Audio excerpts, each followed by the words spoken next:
V miestnosti mohla používať len jedna oficiálna kamera, z ktorej každý na požiadanie dostane výstup na CD-čku.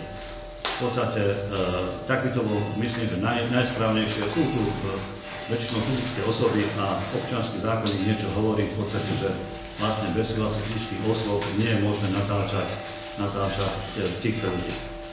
Ja som to prejednal s niektorými právnikmi, v podstate oni hovoria, že keď to odsúhlasí obecné ako zastupiteľstvo, problém nie je žiadny.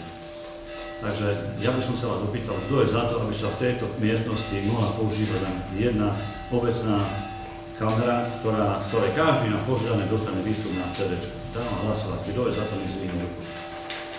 Raz, dva, 3, 4, 5. Čiže väčšina, pán Pročko, bol by som rád, keby ste tú kameru dali jedna. Kto sa zdržal hlasovania? Pán starosta, vy od šťastia ani nedáte hlasovať ďalej. Od šťastia nedáte. Ale pán starosta, upozorňujem vás. Môžem teda? Prespýtate sa, prepáčte. Pán Pročko je proti. Nie, ešte sa ešte nespýtal, kto je proti, alebo kto sa zdržal, nie?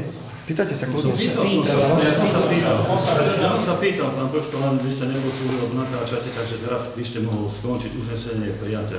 Prepáčte, ešte sa nespýtal, kto je proti. Prosím? Ešte kto je proti? Ja som proti.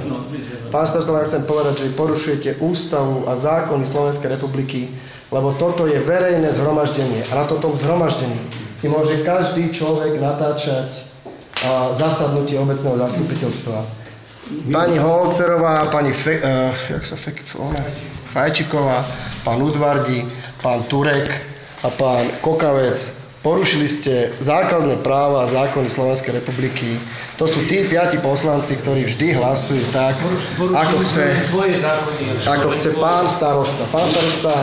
Nič nebránil pánovi Pročkovi, aby môže dať na súd pán Pročko, a potom sa vyjadrujem, ja by som to ukončil. Ďakujem pekne, ideme k ďalšiemu bodu. A kde je tá kamera, pán starosta?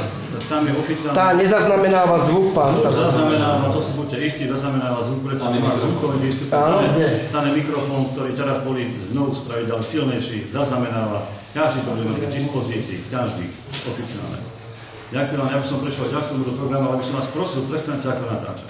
Alebo spravíte čo? Ja nesmiem, tak spravíme, tak dám prestávku, a keď nie, tak ukončíme zastupiteľstvo. A nebude zastupiteľstvo, nie je problém. Skončí sa skôr, ako sa začalo. Skončí sa skôr, ako sa začalo.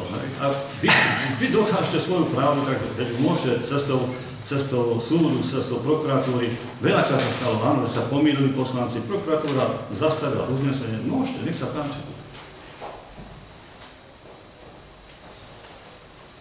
Dobre, ja by som navrhol, dávam 5 minútov prestávku v podstate a potom, ak bude pán Pročko natáčať, tak